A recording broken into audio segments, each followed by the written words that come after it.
Hey everyone. In today's episode, I talked to Brittany Webb. She is a licensed professional counselor in Pennsylvania, and she's the owner of Better Minds Counseling Services.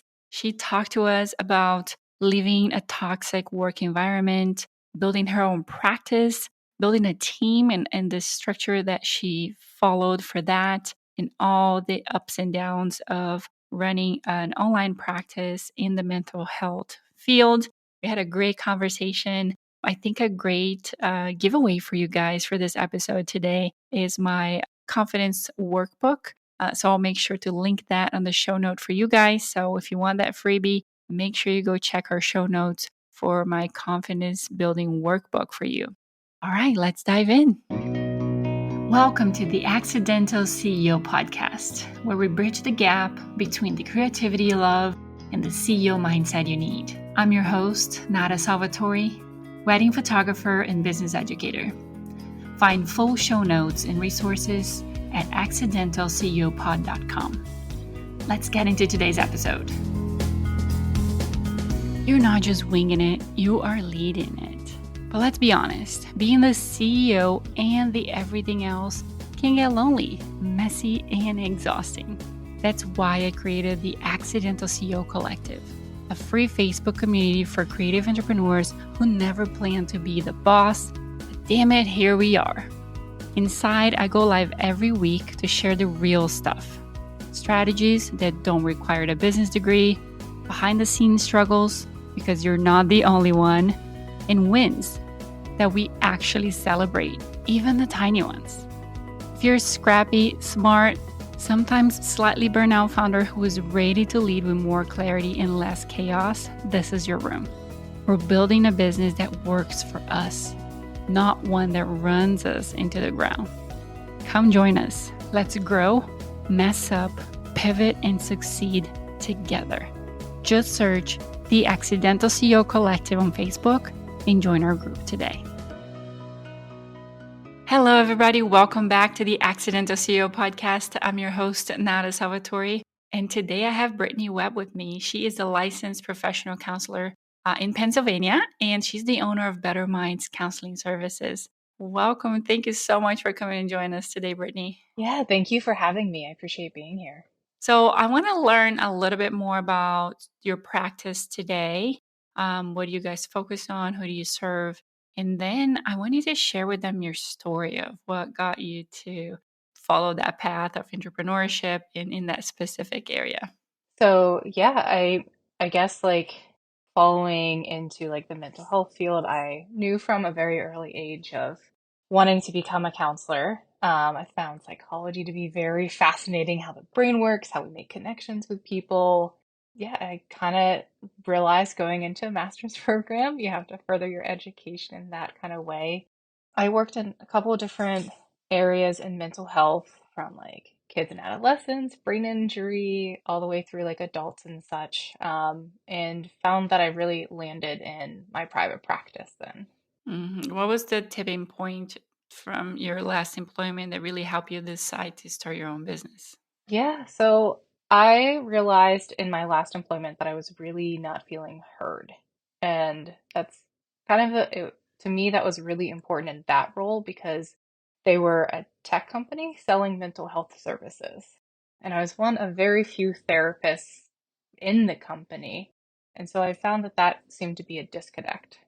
And kind of reflecting on then a couple past employers, that it almost the same kind of pattern was happening where I was in kind of a role that, they relied heavily on my expertise, but also wasn't hearing me. So I felt, you know what, why don't I make my own environment where I could grow it, I can provide support, because throughout my career, I found that, being in management, different roles, even up as a CEO, training and supporting others was really important. So that's really what led me to kind of create then my practice, really creating the environment that I wanted.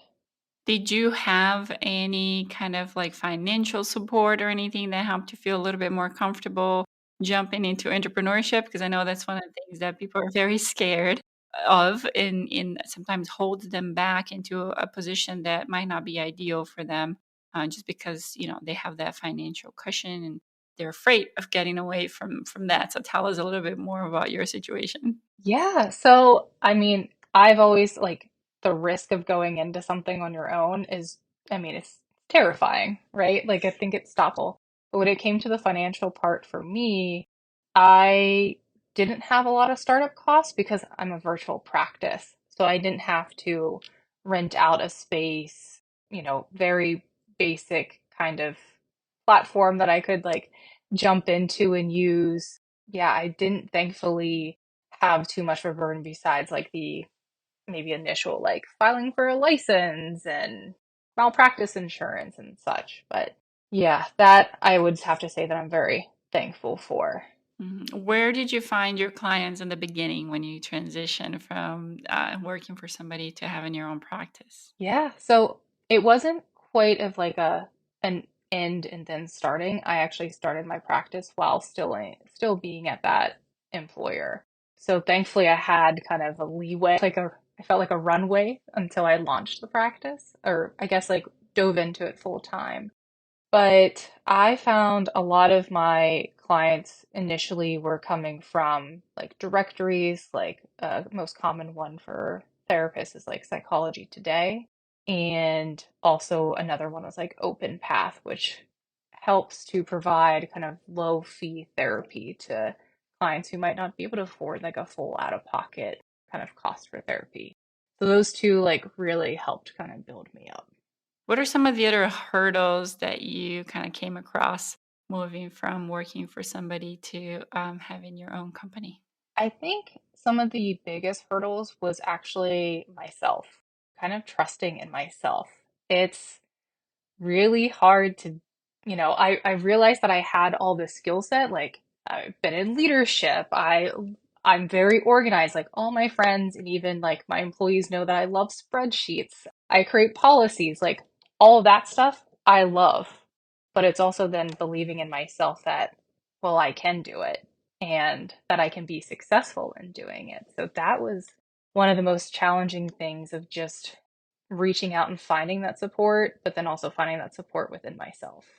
How long would you say it took you to feel pretty good about the move? I'm trying to think here because I probably started the practice and was probably slowly building it up for a couple of months, and then I was actually let go of that job. They had quite a few people they laid off, and I happened to be one of them. So that was also, I felt like this is my sign. This is my push I needed to just dive right in. Probably in total was probably a year from the start of opening the practice till like when I was feeling in a more solid place in terms of believing in myself. Yeah, it takes some time, and I'm sure you're good at finding help and working on that. So that's great. As your virtual, private practice expanded into a group practice at some point, right? hmm Yep, it did. It How did you go about building your team? So tell us about that. absolutely. So I'm probably 8 months in since that happened. What kind of helped me knowing that I wanted to expand was one, serving more clients because I can only see so many in a day, not burn myself out. And two, again, creating, I feel like extending that environment beyond myself of what I wanted to, or what I really wanted to create with like supporting everyone. And so the first thing that I did was actually just go on LinkedIn because I know they have like the free kind of posting. And I thought, you know what? Why not? Let me just see who kind of comes up and I'll go from there. I'll start there at square one. So I really looked for individuals that who were warm, kind of inviting, that I already felt that whenever I like first walked into, I guess, like the Zoom meeting room with them, that they were also looking to grow and also willing to help grow a practice.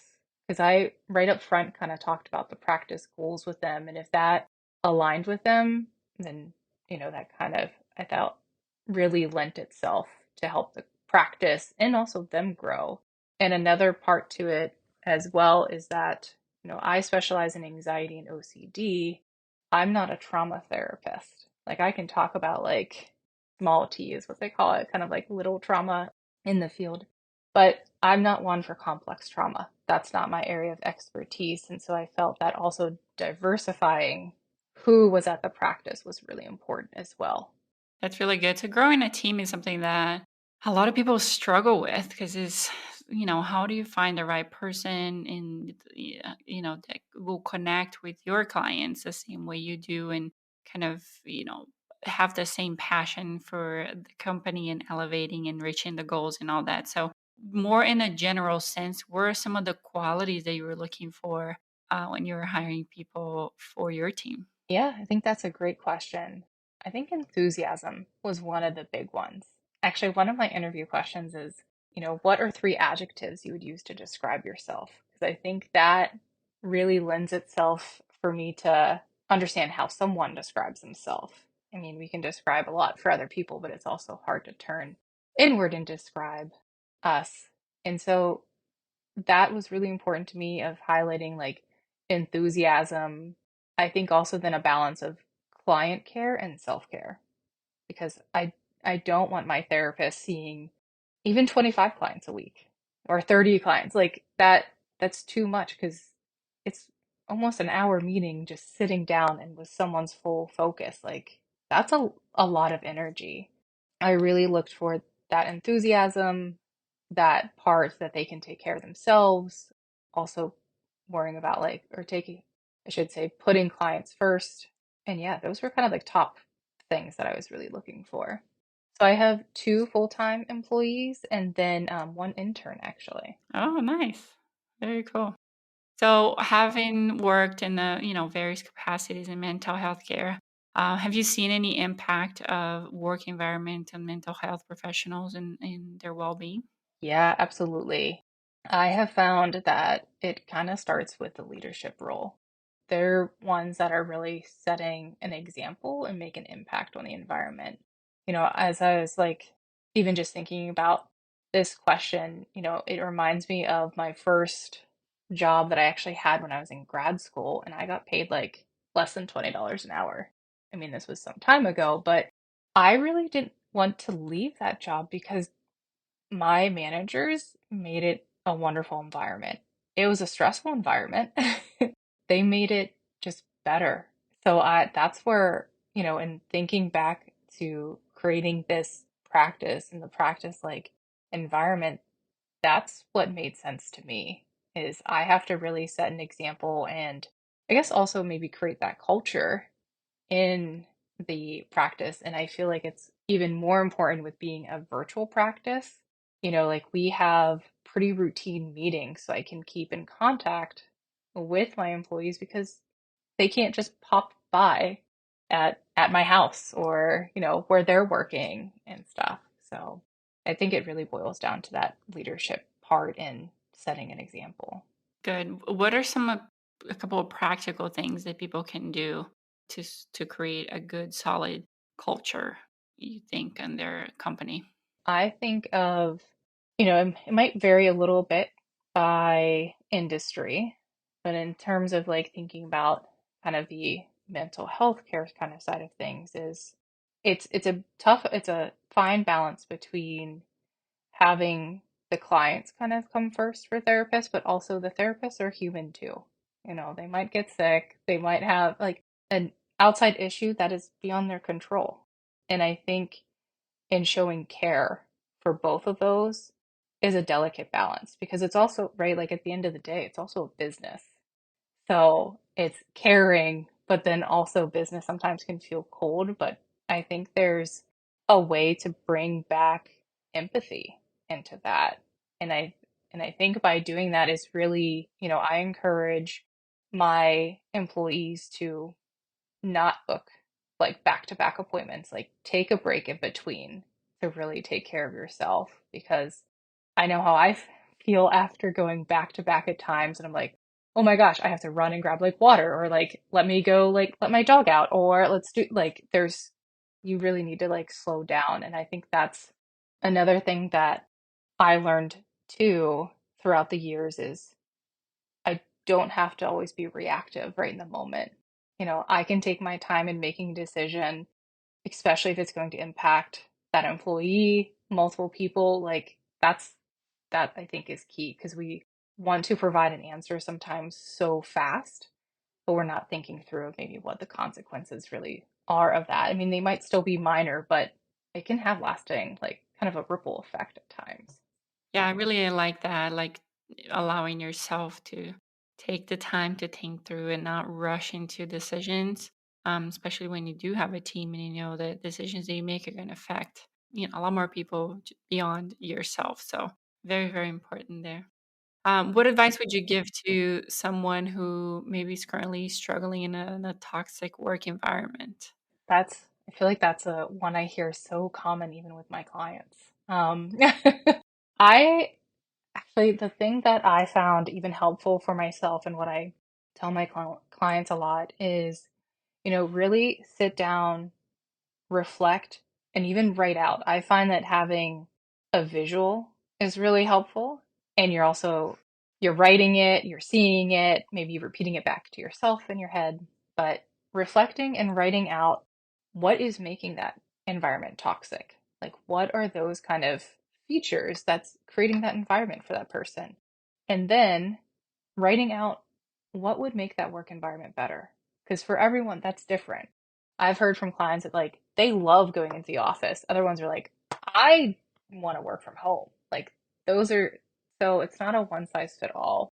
And after writing those two lists, then really beginning to imagine being in that better work environment. It's almost like manifesting it, right? Of just like visualizing that you are there and also begin talking about it. I find that when you start talking about things that you are aspiring for, you never know what's kind of laying out there. When we keep things to ourselves, it just feels like it's impossible. There might be someone that you can make a connection with and just like, oh, I know so and so who's looking to hire, and that sounds like what you're looking for. You don't know until you kind of put that out there. And I think that is kind of the whole picture with it of like reflecting, writing it down, really visualizing it, talking about it, and getting that support to really get out there and find that environment that works for you. When would you say enough is enough? When is it time to leave and look for another place? Ooh, that is a good question because I know that will look very different for everyone. I honestly think that when you start to have this like kind of overwhelming dread of going to work, like it's not exciting anymore, you're not finding that drive for it. But also if you're finding, it's making an impact maybe on your physical health, like you're finding like you're being sick more, and even your mental health, that you can't maybe even get out of bed to go. Or I've even had clients that are like having a panic attack before walking into work or logging into a meeting because it's just so overwhelming to be there. I think, those are some of the key things that or like big things that I've really seen over time. What do you think are some of the key elements that have contributed to the success of your group practice? Yeah. So there are a few things that kind of come to mind. The first thing is providing visibility to what I do as an owner. I find that that's been very helpful to my employees.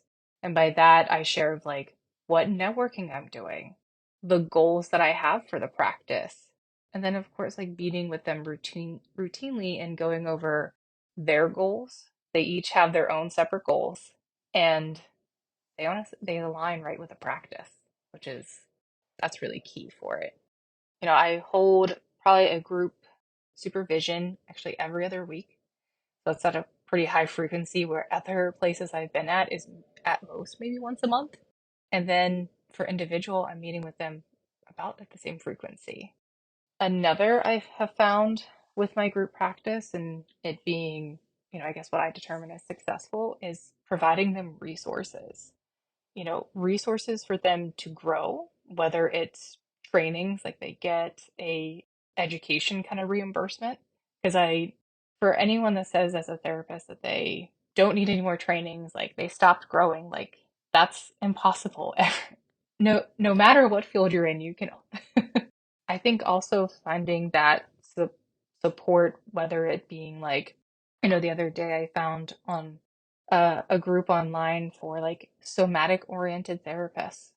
My one therapist is that. And so I asked, like, do you want to join this like consulting group to like find support for with other somatic therapists? Because that's not me, so I can't necessarily provide you that clinical support, but I provide you support in other ways. And that's one thing that I try to connect them with. I also allow them to select their own clients, which is maybe, I don't know, for some in business that like in other mental health practices, I've heard that they just kind of like divvy out clients as they come in. I know what an ideal client is for me. I'm not in their shoes. I'm not actually them to know what their actual ideal client. They can tell it to me, but I don't have that feeling when I'm kind of communicating with them. And I find that like the first impression is so important. So if a client comes in and I'm like, "Oh, they sound like they would work great with, this therapist." I will connect them either via email or phone, have them set up that first initial meeting so then they can make the decision if they both want to work together instead of me making that decision. I found that that has been very helpful, honestly, and kind of growing and having this practice. That's great. So some frequent communication, checking in points, giving them some autonomy as well, and making sure that you support their continuous learning too. So those are great. Today's episode is sponsored by the Delegation Secrets How to Let Go and Scale Your Business course. Are you ready to scale your business without burnout? As an entrepreneur, you're juggling everything. Client work, marketing, admin, finances is exhausting. You build your business from the ground up, but it's time to ask yourself, how long can I keep doing it all on my own? What if you could free up time for higher level activities that truly make the needle move in your business? What if you could scale without sacrificing your sanity? It all starts with one word: delegation. The Delegation Secrets course comes with 6 different modules, and you learn everything from the mindset of delegation to identifying tasks you should delegate, build a trustworthy team, effective communication for seamless delegation, tools and processes for efficient outsourcing, and measuring success and scaling further. Let's break free together. You can find more information on accidentalceo.co/delegate-course. Now back to the episode. I know you like being outdoors a lot and some cooking. Is that right? Yep, that's right. Do you feel like that all those interests and passions are something that help you with your mental health and, maybe affect how you approach that attempt to balance work and life? Because I don't believe that we can ever balance that truly. I don't know what you believe in, but that has been my experience so far. So how does all of those things and interests play into your mental health? Yeah, I think that when you mentioned about the work-life balance, that it's funny because I think that's always a give and take constantly. Like, I don't know if it's ever at a complete balance for a long term. For me, yeah, I love being outdoors and cooking because those mean a couple of different things for me. So both are very mindful activities. Like I have to be present for it. When it comes to like outdoor activities, like I love going hiking. I have a dog, so like, and she's very active. Like she's under 2 right now, so she always wants to be going. But I find that whether I'm hiking or just walking outside with a friend, my dog, or by myself, that's really helping me physically and also mentally. There's a big thing. I'm not an EMDR therapist, but there is this thing called bilateral stimulation, and it really helps us process like information. So it's kind of working both sides of our brain. And walking with like our eyes kind of shifting as we're walking creates that bilateral stimulation. And that's what I love. There's a bunch of trails near me, and there's this one loop that I will do that as soon as I hit part of the trail, especially if I'm by myself, like I am thinking about so many things and in creative ways. I'm like, oh my gosh, I was not thinking that I could do this next in the practice, or like, here's like a blog idea, or like, oh my, that's great for like social media. And like, I have a running notepad on my phone of just like, here's what I thought about while hiking. And then for like cooking, I'm not really an artsy person, but that lets me to be creative. Like I get to add what I want in and choose what I'm kind of putting into my body. So I feel like that just kind of again like nourishes that physical and mental health really part of things. So I feel like mental health is something that we've been talking a lot in the last, few years. Kind of became a buzzword and the word of the generation, and the Generation Z and all that. What would you say is the main things that people should be aware of, and maybe when is this concept of focusing on your mental health, it might be a little bit stretched out? Like when are people abusing that a little bit, and what should be some of the things that maybe we should be paying attention? Yeah, I think of mental health is, I think there is a little bit in terms of like how people maybe use some of the wording of like, gaslighting is like a big, I feel like, word anymore, and it's used sometimes not in the right context. Or like trauma bonding isn't oftentimes what people think that really means. But I find that, I mean, mental health and being a mental health therapist affects us constantly. I think there's almost two parts about it. Of there's the treatment kind of part of it, and there's also prevention. And sometimes it's hard to know prevention kind of parts until you've hit like a treatment part. It's almost like when we go to the doctor, right? Like we're, aside from like a physical, like we're not bopping in to be like, hey, I'm just here to like, what's going on with me? It's usually if we have something going on or a concern or something's really bothering us. And that drives people then to therapy. So I think there's the part where we start to see that maybe stress is becoming so overwhelming. We're not where we really want to be in terms of maybe if it's motivation, our self image, like experienced a trauma many years ago, and it keeps, for some reason, it's playing out in my relationships. OCD, maybe I'm having these like intrusive thoughts that are really scary, or I keep doing this one behavior and I just want to like stop it. I find that if someone's really in distress, that's a great time to go to therapy. But there's also a point where, if we think about, the prevention kind of side to things, we all probably do to an extent prevention activities in our day. Maybe not all the time, but I think of, things for me might be I have to make sure that I'm drinking enough water because I know then I might get a headache or I'm going to feel tired. So to prevent those things from happening, I'm going to make sure I do that. I'm starting to teeter on a little bit of stress. Let me start booking out like a break in my day, or I'll listen to a song while I'm doing my work because that is a good, like, quick pick me up while I know that I have to kind of keep trudging forward. So I think it's kind of both sides when I look at mental health, that treatment part and prevention part.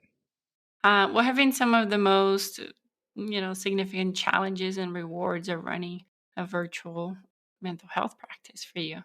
Yeah, thank you. It's a great question. So, I think the most significant challenges have been really disconnecting. I'm going to put this in quotes like after hours because I don't work 9 to 5. Probably most entrepreneurs do not work 9 to 5. And so I kind of already, when I see clients, I'm working different hours. It might be like 8 to 12 or 2 to 6, or since it's a business that I'm really passionate about, I find that I'm kind of thinking about it all the time. And it's really hard to turn it off. I even find myself of just in like conversation, I get like an idea, so I like jot it down. I'm just always thinking about it. So that's for me one of the challenges of just being able to set that aside and enjoy my time outside of work.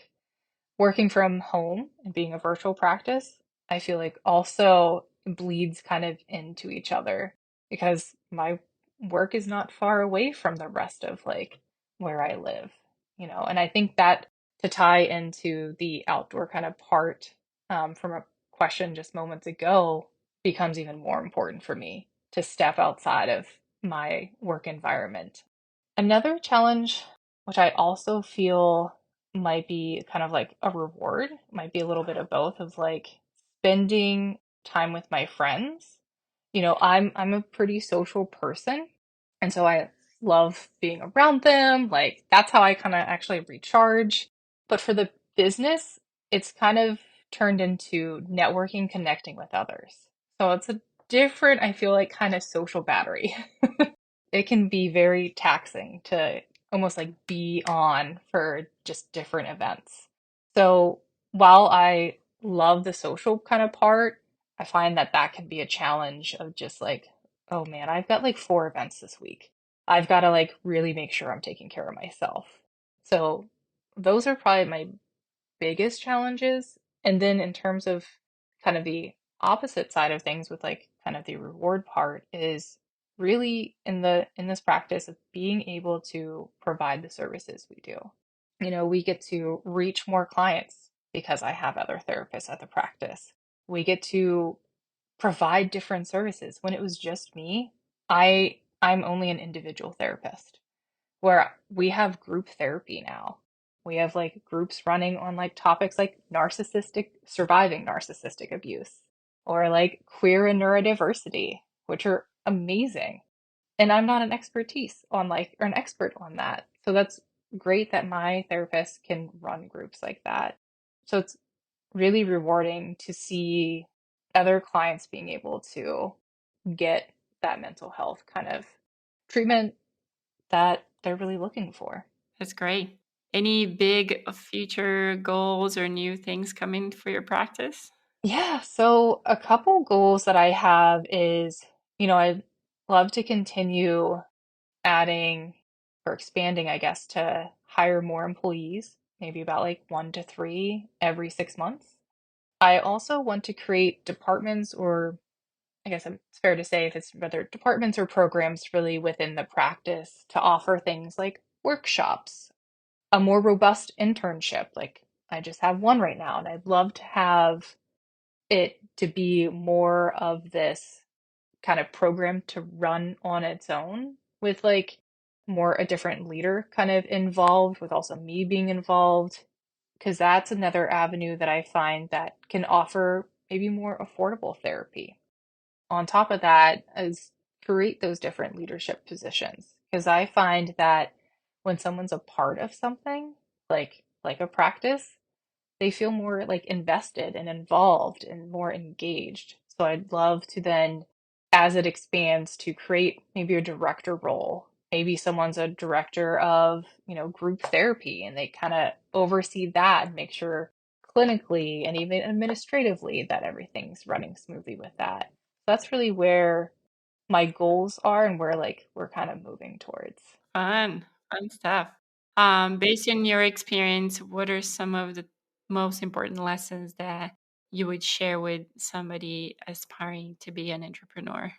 So when it, at least when it comes to, I think of like the mental health field kind of first.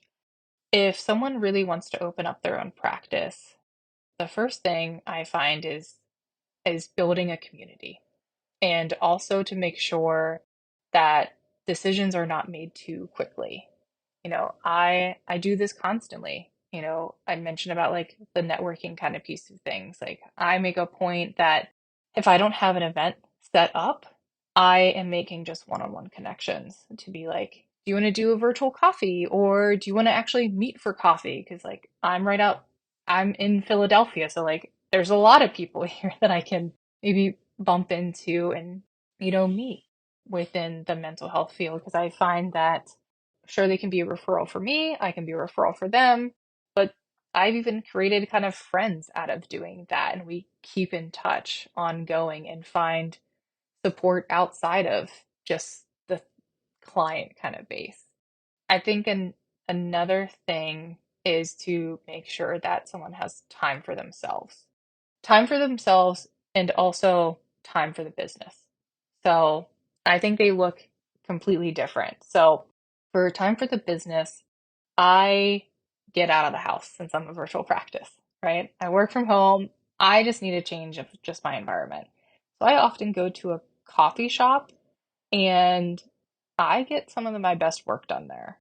There's like one I go to. I know the music's not loud, like it's pretty quiet. There's not a lot of people. Like I've got even like my table I like going to. And then also the time for myself is going back to like the getting outside, maybe cooking. I also enjoy like baking, which adds like a different kind of like element of following instructions more to a T, but that's really fun. But yeah, and I think that might, even though I guess I was thinking about it, I was talking at the beginning more towards like the mental health field. I feel like that also applies for other entrepreneurs. Even if it's not building a practice, if it's building a company, I would think that having that community and kind of taking time to make decisions, taking time for yourself, for the business, and personally for yourself, all kind of tie in for a lot of people.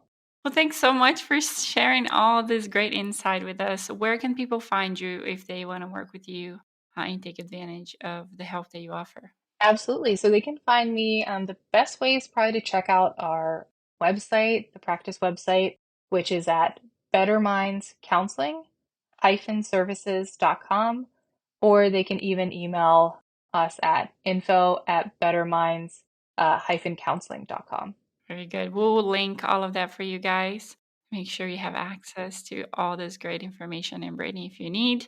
Thank you so much again for being with us. I think it was a lot of great insights and it's such an important topic for us to be talking about. So I appreciate you coming on the show. Yeah, thank you so much for having me. Perfect. Thank you everybody for hanging out with us this week. And we'll see you again next Wednesday on another episode of the Accidental CEO podcast. Bye. And that's a wrap for today's episode of the Accidental CEO podcast. Thanks for hanging out with us in the world where creativity and business strategy collide. I am Nada Salvatore, thrilled to have shared this time with you. Remember, every episode is a step closer to mastering the art of being an accidental CEO. So don't miss out. Hit subscribe, drop us a sweet review, and spread the word to your creative tribe. Your next big breakthrough could be just one episode away. Join us next time for more insights, laughs, and actionable tips. Keep pushing boundaries, dreaming big, and embracing the beautiful chaos of entrepreneurship. Here's to make magic happen in your business and beyond.